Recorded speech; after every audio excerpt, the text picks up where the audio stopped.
Hello and welcome back to another video. If you're watching Chris Edwards' video about the Amiga and how he repairs these things, you might have often seen him use the DiagRom, and he's using this with a serial adapter, and I was always wondering how does that exactly work. So I set out to find out, and I'm going to tell you right now. And you can also burn your own Kickstart ROMs pretty much the same way. So if you are in the market for Kickstart ROMs, DiagRom, or the serial cable for the DiagRom, which by the way I will use to repair my A3000, which is sitting here for, well, a year now, since I bought a peripheral that someone sold me, a very well-known Amiga shop, and that just killed my Amiga 3000. Yeah, fucked situation. Shop's not getting back to me, but we will get into this in another video. For today we're just going to burn a DiagRom and maybe a Kickstart ROM, and I will show you what is so special about this serial cable. So let's hit it.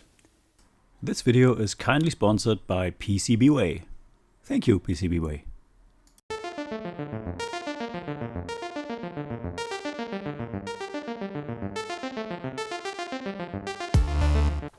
On the bench I have my A600 HD, which doesn't have an HD right now, so it's technically just an 600. Doesn't even have a disk drive. And what I want to do is I want to burn a DiagRom. So let me show you what the DiagRom is, and for that we go over to the desktop.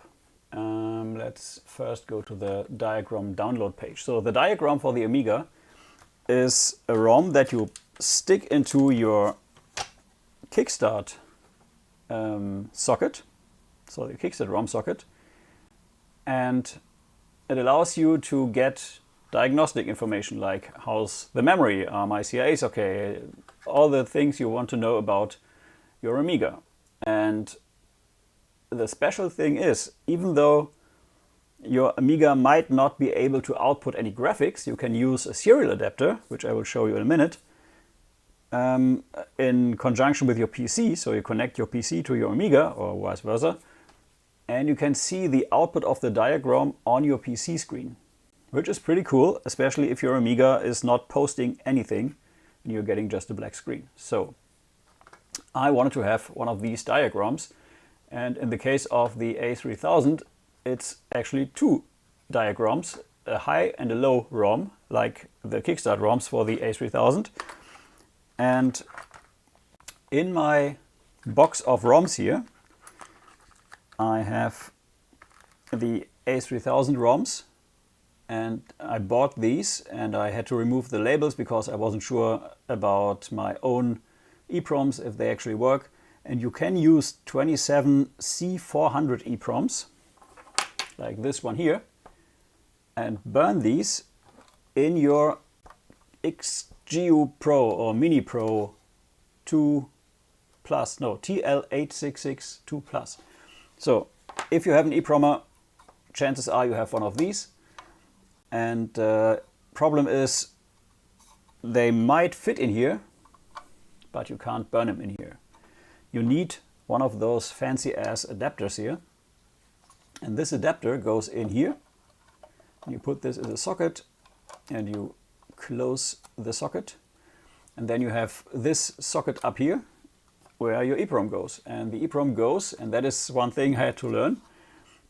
The EPROM doesn't go in the first position next to your lever here, but in the back and the notch facing the lever. So like on your Amiga where you have your Kickstart ROM sitting on the last position, it's the same here. And then you click this in, and if you are using a 27 C400, then you pretty much don't have to set anything here. You just put every dip switch in the on position and the other one in the other position, haha, and you just burn away. Problem is, I had an adapter which was a bit wonky and it didn't burn, and I was really struggling getting any EPROM to burn. And that was because these sockets up here, these zero insertion force or ZIF sockets are really shitty. And you can maybe see, if you take a closer look, that not all these notches here or holes, if I move this, are the same. And they don't make always contact. And I had to find that out, and you can open these up. They are screwed together and there are 3 parts sitting on top of each other. And yeah, I was almost giving up because it took me days to find out that this is the problem, because I was thinking I'm too dumb to actually use my programmer software. I'm doing stuff wrong. I watched endless videos, read the documentation over and over again. And you can build these yourself, but I didn't. I just bought one because whatever. And it just didn't work. The seller was kind enough to walk me through the whole process of actually programming this, which I already knew.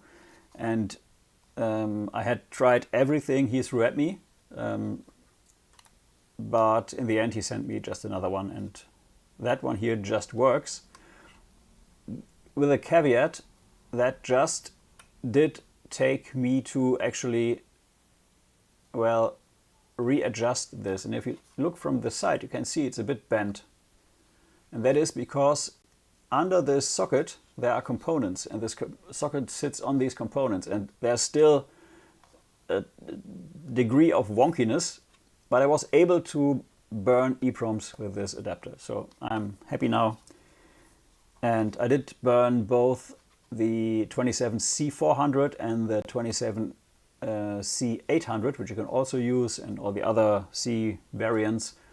You have to do more than one pass. So if you have just a 400, this is a 1-pass burn. You put in your EPROM, go into the software, and I will show you which software to use or what the settings are.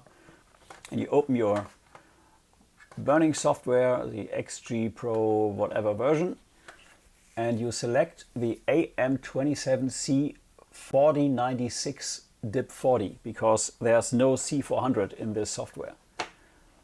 And you can go here, and then it's an AMD type AM27C4096 DIP40.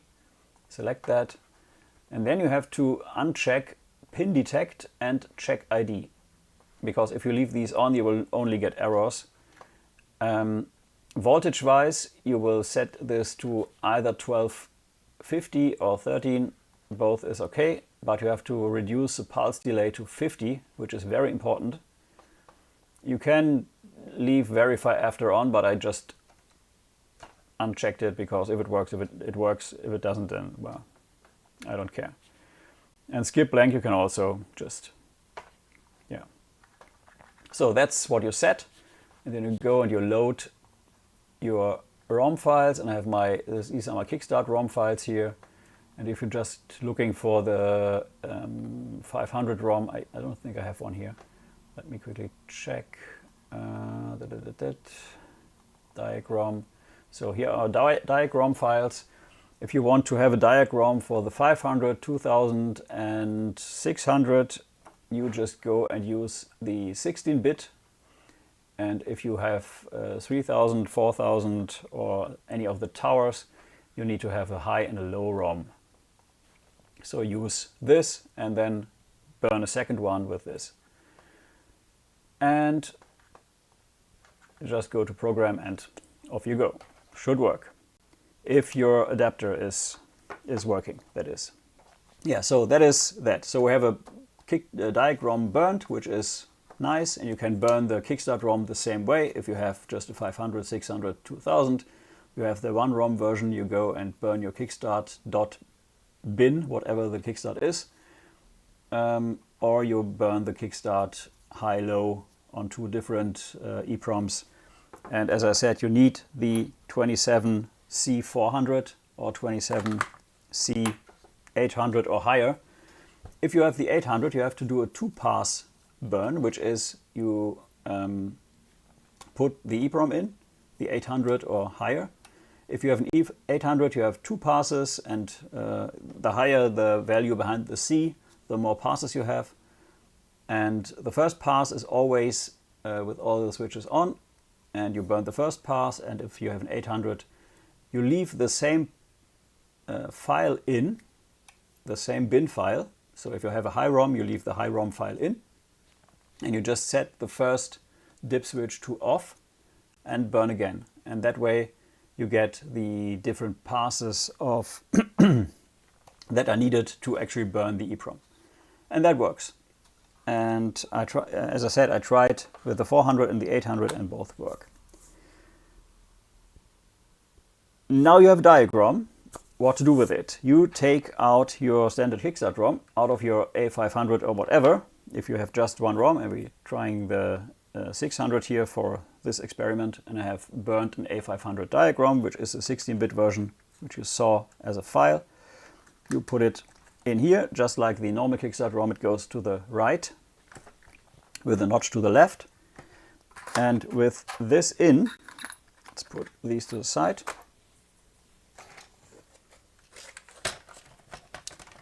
We go and we fire up the Amiga. Power supply is switched off again. I have a power supply under the table, which is the standard Amiga power supply, and I have a switch over there just to switch on the power supply. And now you see the DiagRom in action. And if you have an Amiga that can actually post on the screen, great, you get all the DiagRom information here. And you can see that you have to push the right mouse button to connect to the serial port, or you can just get your system info here. So all the stuff. And this is not like Amiga test kit. This is a bit more involved, so you have to know yourself around a little with a different information that is presented here to actually find the fault. It's not just yes or no. So that's all nice and good. But now say that, like on my Amiga 3000, you have no output at all. And how do you get the DiagRom to work there? So what you can do is you buy one of those fancy serial cables, which connects to your PC on one side with a USB, and the serial to not yet your Amiga on the other side. Having a serial on this side is good, and I bought this as a straight through cable. So this could be used to connect, say, a modem to a modern PC or stuff like that. What it actually is a null modem cable, and it didn't tell that anywhere. And I was again struggling with stuff I just bought off somewhere, I think Amazon this time, and I will put all the links for the adapter and the cable and stuff like that in the description below. Because I was thinking this is a straight through cable, I went and I built a null modem adapter, which is pretty simple. There are two types of serial connections normally on PCs, which is the 9-pin male, which is the one with the pins, or the 25-pin male. This is a female, but the male is the normal serial connection, and the female is the parallel connection on PCs. On the Amiga, this is different. Here we have a serial port, which is on the Amiga side 25-pin male. So you can't just go and buy a serial adapter from 9-pin to 25-pin, because it just doesn't work. You need a gender changer on the 25-pin side for this.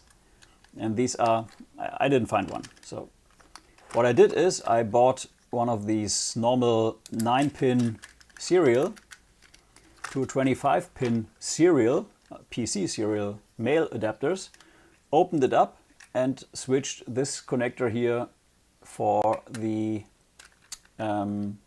female one. So you can just open these up, there are clips on the side, and I just rewired this to work here. Thinking that I have to cross the lines, because on a null modem cable you have the send and receive ends of the cable twisted, so, or crossed, the right word. Let me show you. So you have, these are the back sides of the connectors, and here's the 9-pin and here's the Amiga 25-pin. And you can see that we have a TX and an RX. TX is transmit and RX is receive. And we have a ground. The ground just connects from pin 5 here to pin 7 here. And we have the TX, which goes from here, pin 2, over to pin 3 on the serial, or on the 9 pin. And we have a RX, which is crossed over, which is getting green to the pin 2 here. So we have to cross over these to have a null modem cable. Since this already is a null modem cable, this here, you just connect these straight through. Pin 2 to pin 2, pin 3 to pin 3, and you have yourself an adapter. It's just an adapter, it's not a null modem, because this is already a null modem and it doesn't say anywhere on the package in the description somewhere else. I just tested this and found out, which is pretty shitty if you don't know, and it's okay if you know, because, well, we need a null modem cable anyway. So what we do now is we connect our Amiga. Let's switch it off first. Connect our Amiga's serial connector and put this USB end into the PC.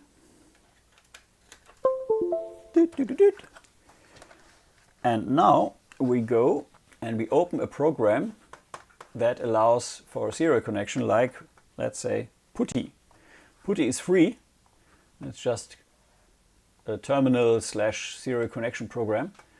And what you do here is you go and you click on session. You start it, click on session, you go to serial. And now you need to know which COM port this USB connection of your serial just connected. For that we go to our device manager. And under COM LPT, you can see there is a prolific PL2303, which is the standard USB serial connector for these legacy systems, and it's COM7. And we just go COM7 here, we set it to 9.6 baud, and we say open, and we leave it like that. Then we go and we start our Amiga. And as you can see, there's something happening, because we now have a connection between the Amiga and the DiagRom is already putting out stuff. Dip, dip, dip, dip. And now we click the right mouse button so that the connection is active. And now we can just use our Amiga keyboard and move the menu over here. So now we can diagnose the Amiga without actually having the Amiga output stuff. Well, my Amiga is outputting stuff, but it would also work if the, say, any of the graphics stuff wouldn't work. So that's pretty awesome.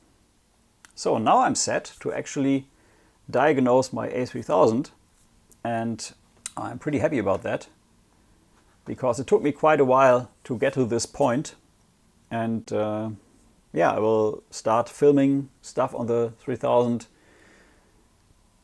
just after the holidays, which is about a week and a half here. And in the next weeks, I think about the end of the year, there should be a video about me trying again to fix my A3000, which got 12 volts where 5 volts should be because of a wonky PSU adapter which I bought online from a reputable Amiga shop, which is really shitty, and they don't feel responsible for it, or they felt in the beginning and then they just cut off all communication.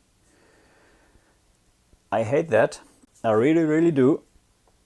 I got the 3000 to a point where I have no shorts on the board anymore, and now it's just finding out what's fucking wrong with it. I have material, hours of material up to this point, but I only want to post it if I have this thing running, and that will be my kind of Mona Lisa, if I can actually fix this, because it's a horrible, horrible disaster what happened to this machine.